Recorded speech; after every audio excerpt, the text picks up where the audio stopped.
Mari kita lihat tayangan berikut ini.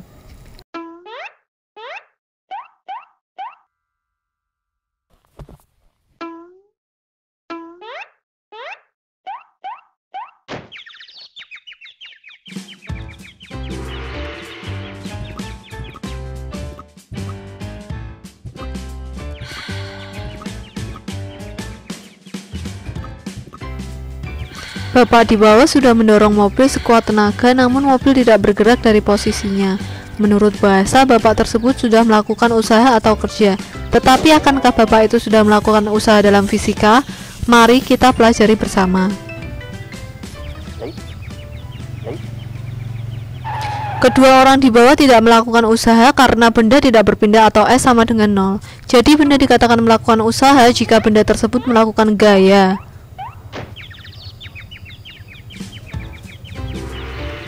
Gaya dan usaha. Hubungan gaya dan usaha.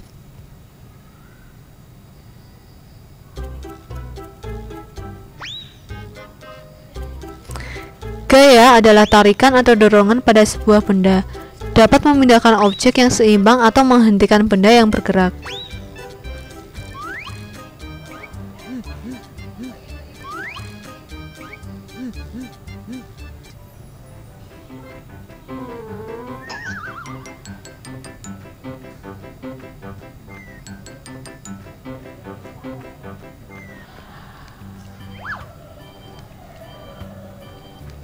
Gaya juga bisa mengubah kecepatan dan arah dari benda yang bergerak.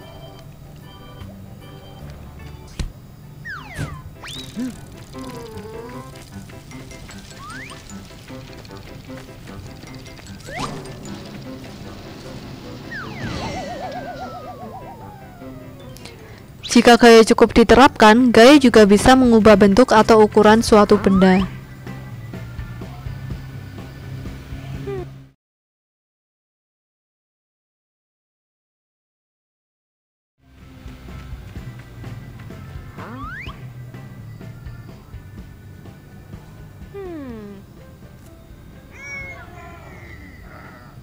Ketika gaya diterapkan pada sebuah benda mengakibatkan pergerakan pada benda, maka usaha telah dilakukan.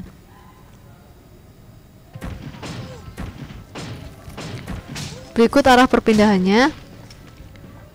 Usaha dapat dihitung dengan menggunakan persamaan usaha sama dengan gaya dikali perpindahan. Benda dikenai gaya F, maka benda tersebut mengalami perpindahan S, sehingga usaha W secara matematis dirumuskan W sama dengan F dikali S, di mana W adalah usaha dalam satuan Newton meter atau Joule, F adalah gaya atau Newton, S adalah perpindahan benda dalam satuan meter. Contoh usaha berdasarkan arah gaya. Usaha yang dilakukan Mirza merupakan usaha positif karena arah gaya searah dengan arah perpindahan. Arah gaya ke kiri, arah mobil mainan ke kiri.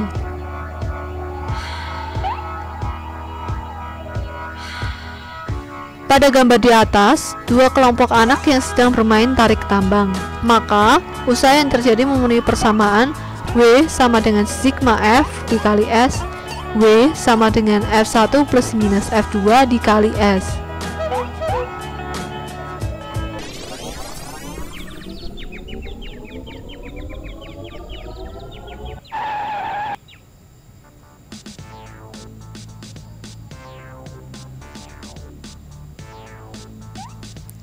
Usaha oleh gaya yang membentuk sudut dengan arah perpindahan. Bisa dilihat di gambar di bawah ini. Gaya membentuk sudut alfa terhadap arah perpindahannya yaitu horizontal. Maka besar usaha orang tersebut memenuhi persamaan V sama dengan F cos alfa dikali S.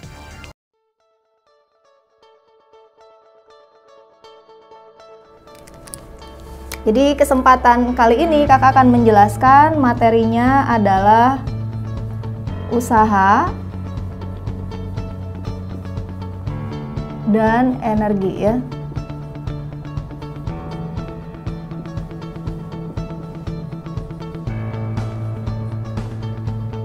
Oke.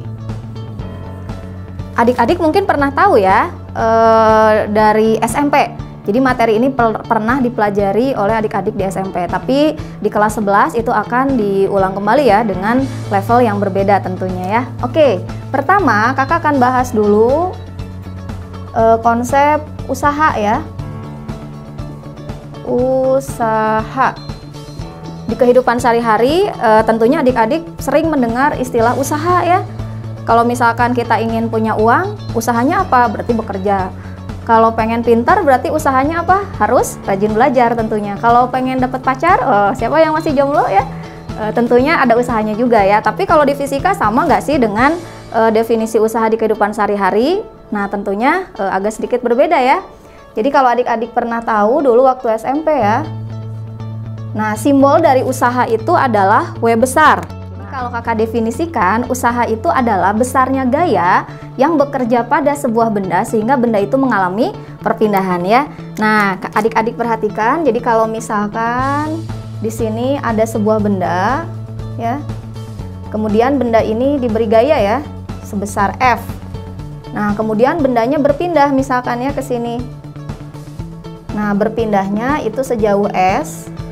Maka kalau dirumuskan, tadi kan adik-adik udah tahu definisinya ya. Jadi usaha itu adalah besarnya gaya yang bekerja pada sebuah benda sehingga si benda itu mengalami perpindahan ya. Jadi kalau dirumuskan, maka besarnya usaha itu hasil kali gaya dengan perpindahannya ya.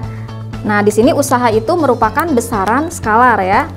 Jadi ini kalau dirumuskan, usaha itu adalah hasil kali gaya dengan perpindahan. Jadi dua syarat ya, harus ada gaya dan harus ada perpindahan. Tapi yang harus adik-adik perhatikan adalah gayanya ada syaratnya.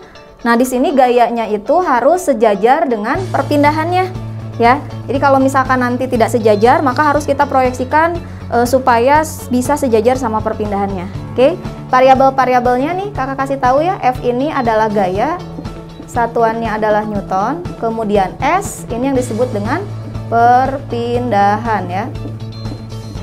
Perpindahan ini satuannya dalam meter dan W-nya ini yang disebut dengan usaha. Satuannya, nah ini joule ya, atau Newton kali meter boleh ya. Nah ini satuan lainnya adalah joule, jadi sama dengan energi ya. Nah tadi gaya ini syaratnya ya. Jadi gaya itu harus sejajar dengan perpindahan ya, ini syaratnya. Nah jadi kalau misalkan nanti adik-adik menemukan kalau si gayanya tidak sejajar dengan perpindahan, maka harus diproyeksikan seperti apa. Nah kalau misalkan kondisinya seperti ini. Nah misalkan gayanya terhadap arah horizontal atau arah mendatar ini membentuk sudut theta ya. Besar gayanya F. Nah, misalkan nanti si bendanya berpindah sejauh S juga ya di sini. Maka untuk mencari usahanya nggak bisa kita langsung kalikan F dikali S karena ingat syaratnya tadi apa? Si gayanya itu harus sejajar dengan perpindahannya. Maka si gayanya ini harus kita proyeksikan dulu ya pakai penguraian vektor. Ingat gaya itu vektor ya. Nah maka kalau membentuk sudut tertentu ya terhadap arah horizontal ataupun terhadap arah vertikal, maka kita bisa proyeksikan. Nanti akan ada dua komponen ya, ada yang arah horizontal dan ada arah vertikal. Tapi di sini kita proyeksikannya ke arah horizontalnya saja karena kita sesuaikan dengan perpindahan bendanya pun ke arah horizontal. Oke, sampai sini bisa dipahami ya. Nah, berapa hasil penguraian gayanya? Masih ingat adik-adik kalau misalkan kita menguraikan pada arah sumbu X ya, atau kalau misalkan kita lihat di sini mirip seperti segitiga siku-siku ya, berarti gaya yang secara perpindahannya ini dia ada di samping sudut ya. Kalau di samping sudut berarti penguraiannya pakai cos ya, F cos theta. Sehingga nanti untuk mencari usahanya maka adik-adik gunakan gayanya yang sudah diproyeksikan ke arah horizontal ya. Atau anggap ini sumbu X gitu ya, ke arah sumbu X. Jadi W-nya atau usahanya akan sama dengan F cos theta dikali perpindahannya ya. Nah, yang kedua yang harus adik-adik perhatikan selain gayanya adalah arah perpindahan dengan gaya yang menyebabkannya. Jadi kalau misalkan si gayanya itu searah dengan perpindahan, maka usahanya akan berharga positif. Jadi usaha ini nanti bisa berharga positif atau negatif ya. Jadi usahanya akan berharga positif jika arah gaya searah perpindahan.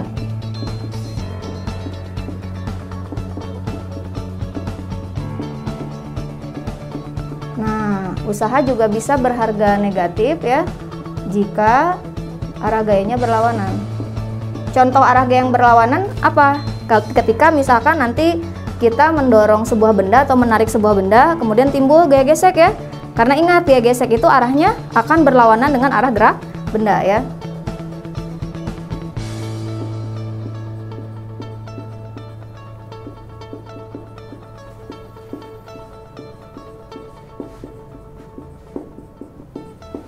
Nah, supaya adik-adik lebih paham, kakak kasih sebuah contoh ya. Contoh, misalkan di sini ada sebuah benda, massa bendanya 2 kg. Nah, kemudian pada benda ini diberi 3 buah gaya misalkan ya. Ada F1 sebesar 10 Newton, kemudian ada F2. Nah, F2-nya membentuk sudut misalkan 60 derajat ya terhadap arah horizontal, dan F3 itu arahnya ke kiri sebesar 5 Newton ya. Nah, jika benda berpindah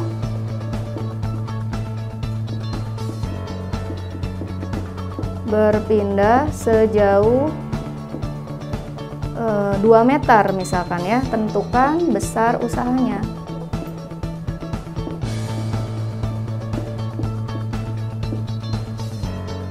Yang dialami benda.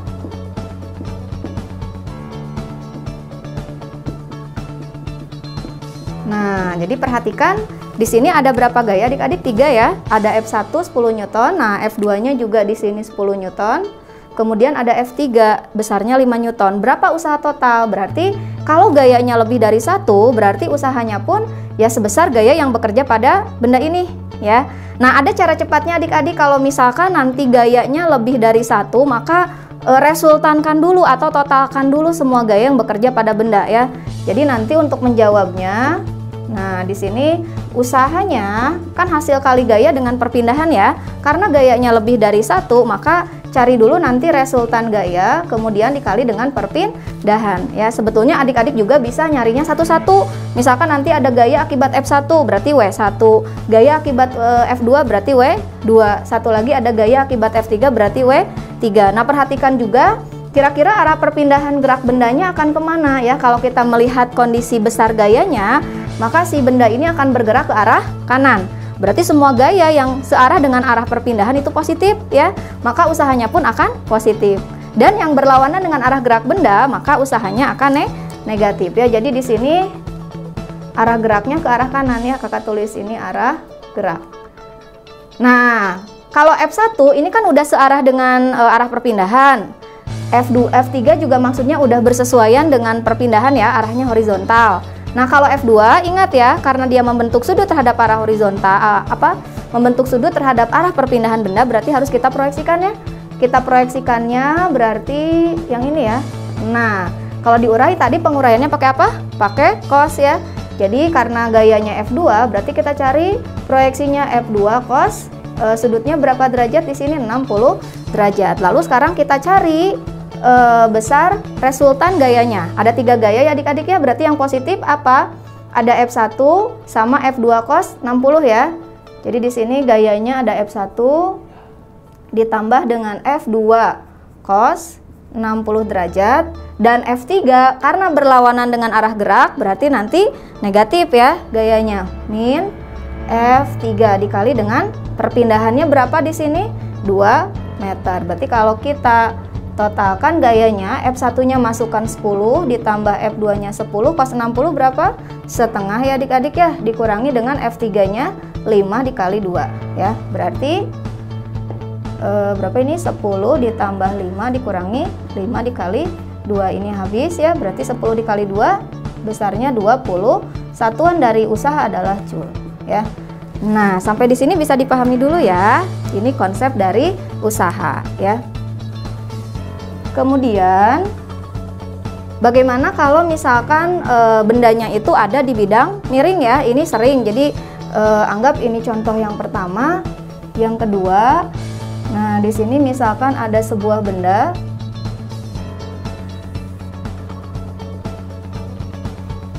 Si benda ini ada di atas bidang miring ya, puncak bidang miring. Massa bendanya misalkan 20 kg ya. Sudut kemiringannya, nah di sini ada panjangnya nih, misalkan ini 8 meter. Ini panjangnya 6 meter ya tingginya ya. Di sini sudut kemiringannya misalkan theta ya. Nah, berapa usaha yang dibutuhkan? Oke, sebelum usahanya anggap misalkan ini bidang miringnya kasar. Kalau kasar berarti ada yang namanya koefisien gesek ya. Koefisien geseknya misalkan sebesar koefisien gesek kinetiknya sebesar 0,2 ya. Nah, maka apa yang terjadi kalau misalkan si benda ini bergerak ke bawah, maka dia akan mengalami gesekan ya. Nah, di sini kita ingin mencari tahu yang ditanyakannya adalah usaha ya. Usaha benda sampai ke dasar bidang miring.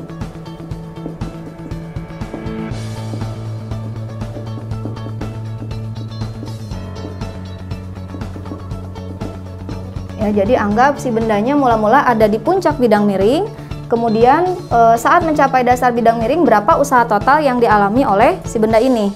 Nah, ingat kata kuncinya apa? Kata kuncinya adalah untuk mencari usaha itu kita harus tahu total gaya yang bekerja pada benda ya.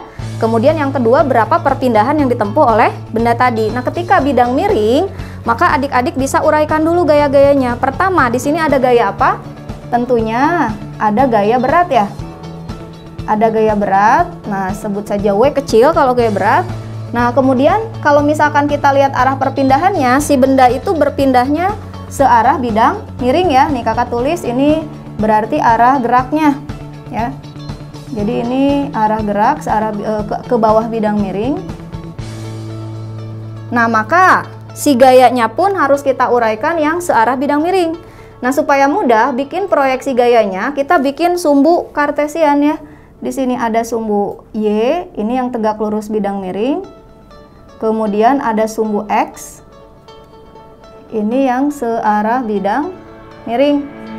Nah, gaya beratnya ini harus kita proyeksikan dulu ya ke arah bidang miring. Jadi kalau diproyeksikan, ini komponennya ya. Sebut saja ini adalah WX. Ada dua komponen sebetulnya ya. Yang ke arah sumbu Y-nya. Nah, ini disebut dengan WY misalkan ya. Kemudian karena kasar, otomatis ketika bergerak, si benda ini akan mengalami gesekan. Karena arah gerak itu ke bawah menelusuri bidang miring, maka arah gesekannya akan berlawanan ya. Nah, ini gaya geseknya F ges gitu ya.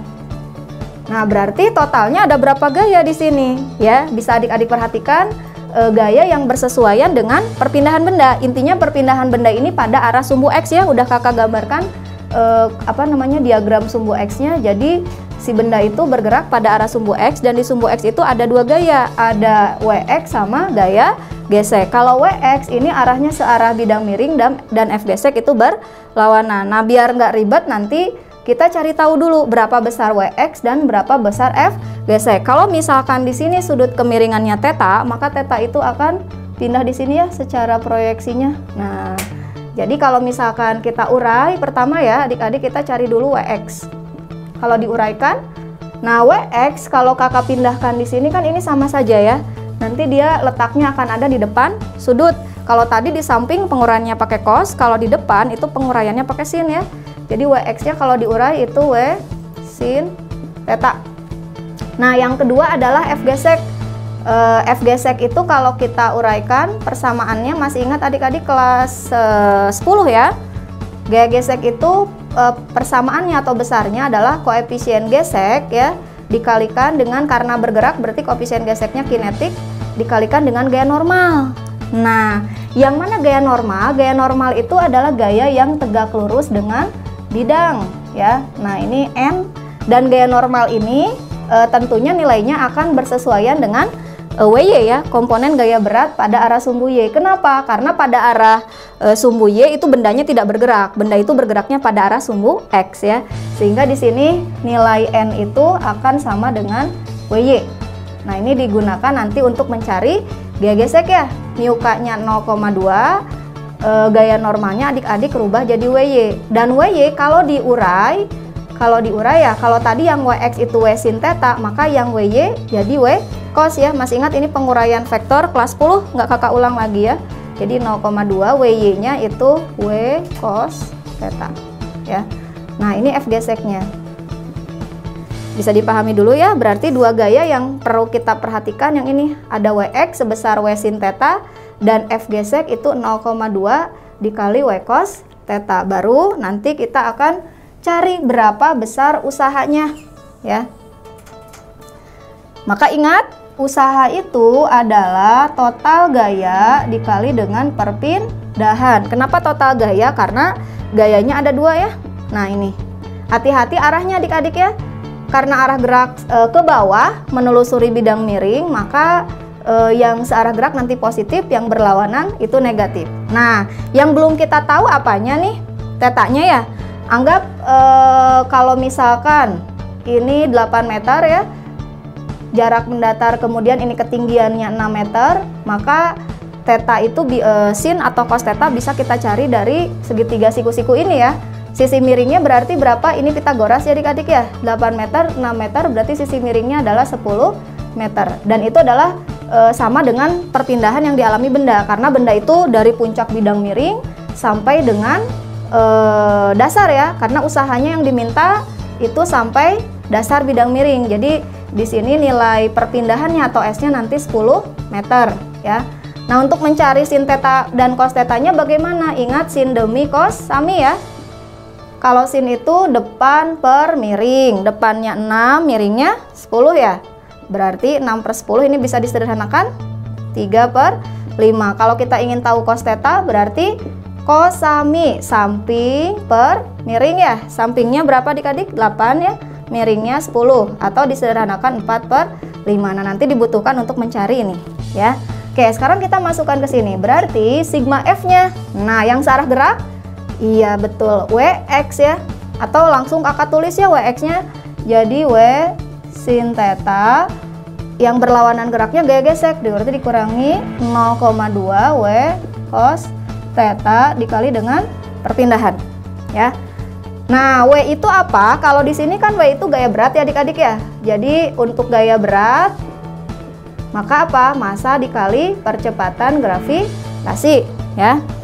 Berarti kalau massanya 20 kilo berapa gaya beratnya? 20 dikali, anggap G-nya 10 ya. 20 dikali 10 berarti 200 dikali sin theta-nya tadi ya udah kita urai 3/5 dikurangi 0,2 berarti sama W-nya di sini 200 juga ya. Cos theta-nya berapa? 4/5 dikali perpindahannya berapa tadi ya? Sepanjang sisi miringnya ya 10. Oke, sampai sini paham ya? Nah, ini tinggal kita lakukan perhitungan biasa saja ya. 200 dibagi 5 berarti 40 dikali 3 120 dikurangi ini nolnya kita coret ya. 2 dikali 20, 40 dibagi 5, 8 dikali 4, 3, 2 dikali 10 ya. Berapa nih adik-adik? 88 ya. 88 dikali dengan 10, maka 880. Satuannya apa adik-adik? Usaha joule ya, karena setara dengan energi ya. Oke. Nah, ini konsep usahanya adik-adik ya. Nah, nanti kakak akan lanjutkan ke konsep berikutnya, itu konsep energi dan hukum kekekalan energi mekanik ya. Tapi sebelumnya, karena papan tulisnya sudah penuh ya, kita hapus dulu. Oke, kita kembali lagi setelah ini.